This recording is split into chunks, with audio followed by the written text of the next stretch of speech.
Hi, and welcome to Across the Desk. Well, there were a couple of interesting votes taken this week in the U.S. House of Representatives, and the way the Oklahoma delegation voted on these few certain bills is what we're going to discuss this week here on Across the Desk.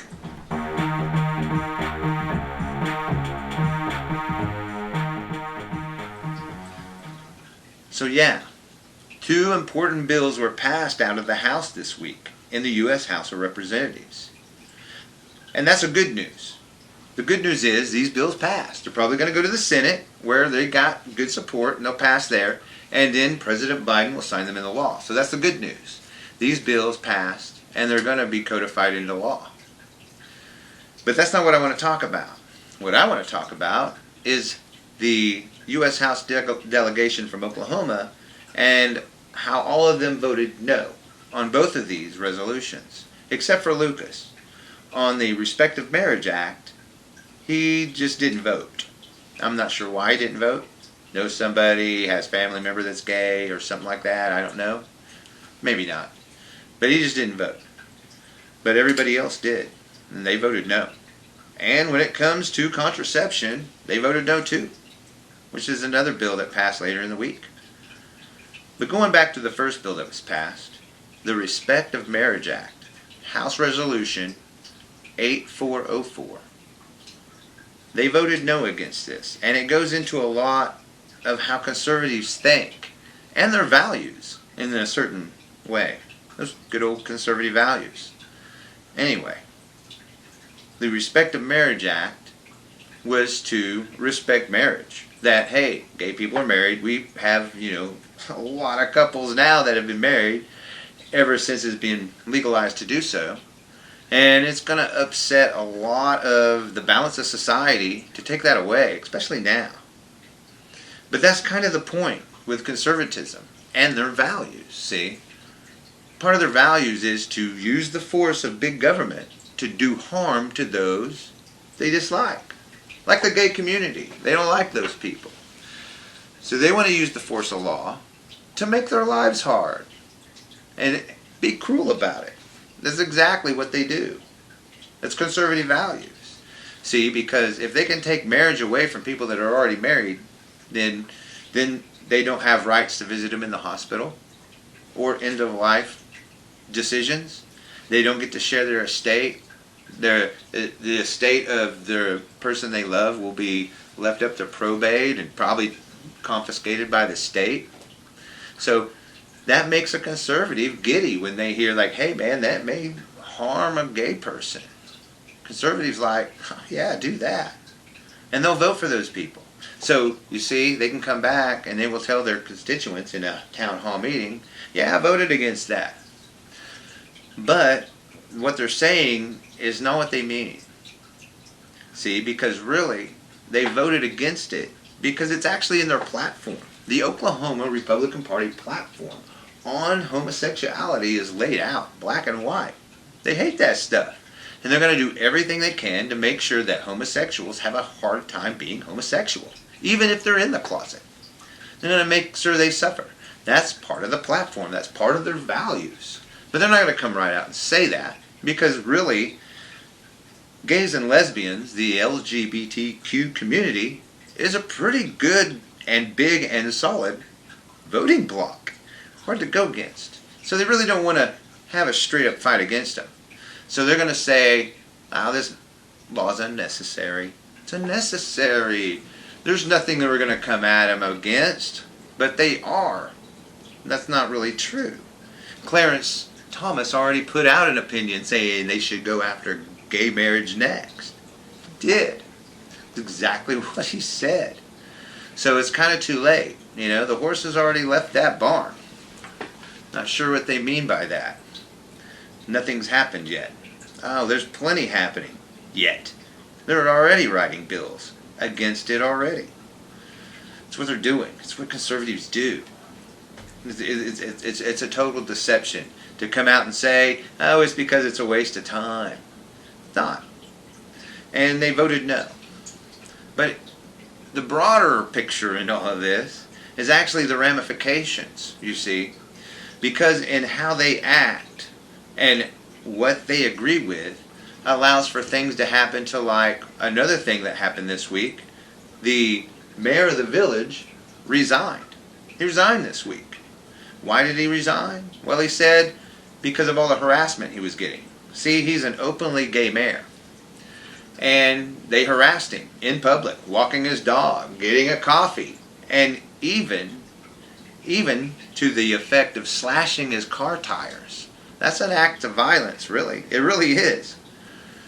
So they slashed his car tires. So at that point, he decided he wasn't going to take that and resigned. So he resigned this week, which is kind of a sad point, because in a way, these guys committed terrorism against him to get him to quit. And you know what? It worked. So I expect to possibly see in the future more conservatives using this tactic to get Democrats to quit their public office that they won through a vote of the people. It's sick.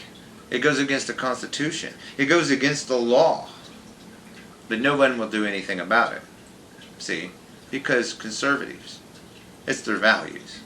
They don't really believe in equal protection of the law. And that's another thing that this goes into. Equal protection of the law. We already know Inhofe's against it. He put out an ad in 2020 saying if you go check the box for Democrat, you're not a citizen of Oklahoma anymore. So he definitely disagrees with the 14th Amendment and equal protection. He absolutely does.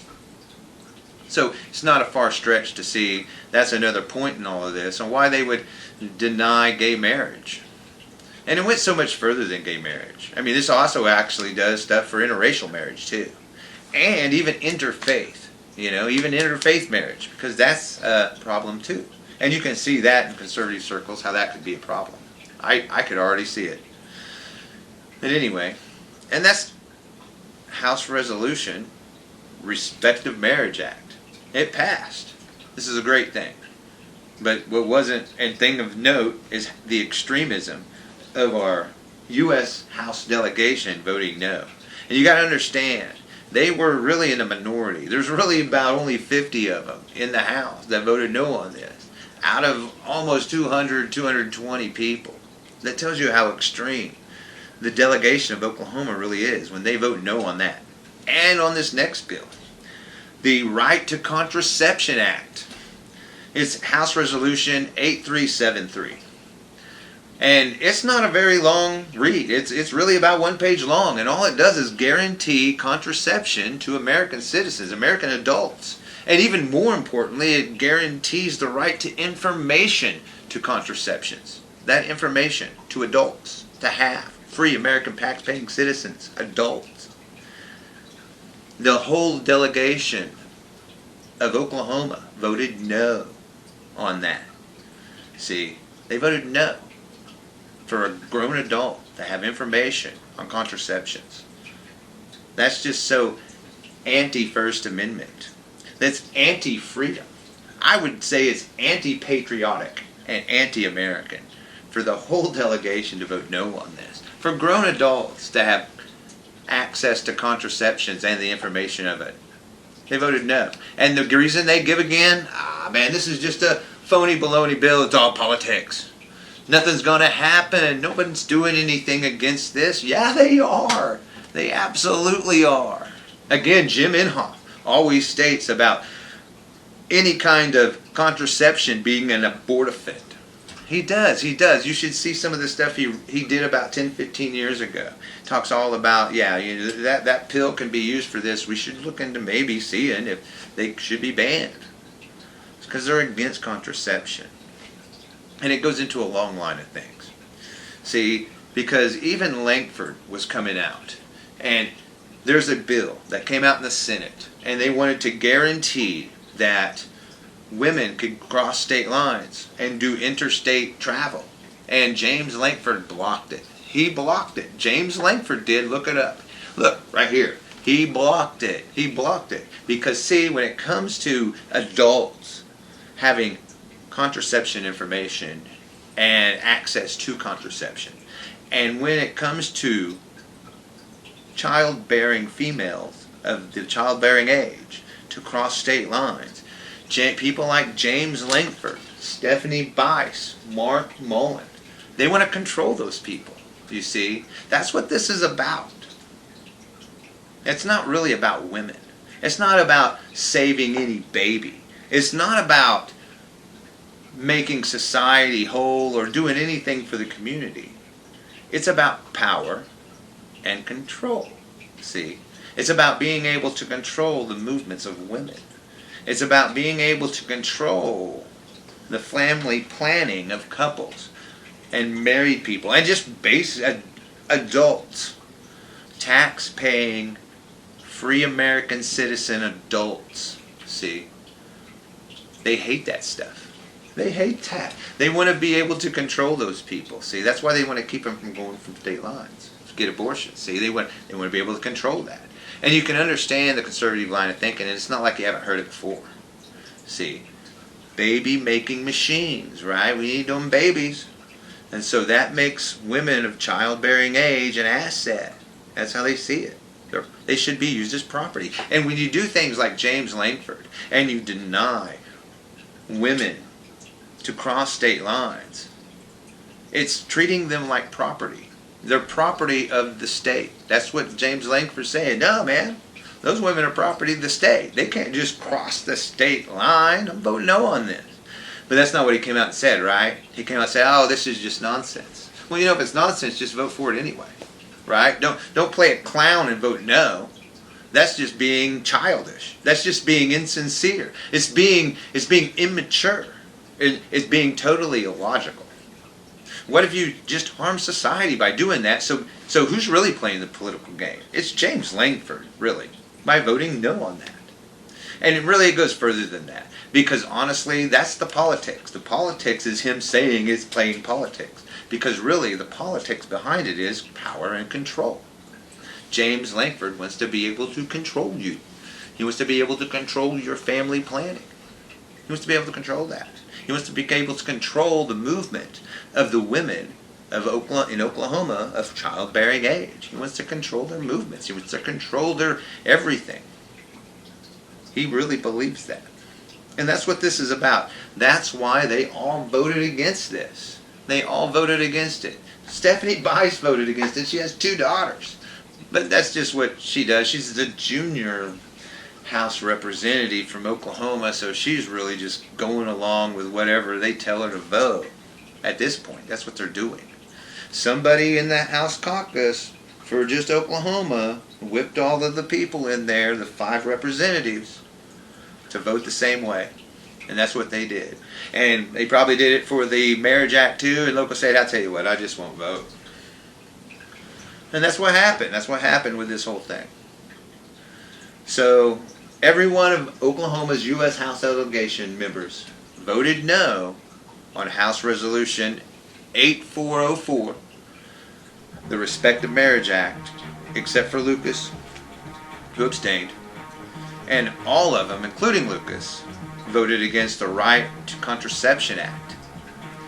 But the good news is, even with those conservative extremist no votes, they still passed.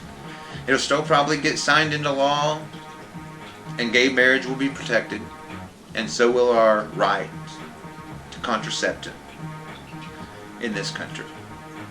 At least they're still out there. Well, this is Across the Desk with Kit Fairchild, and we'll see you next week.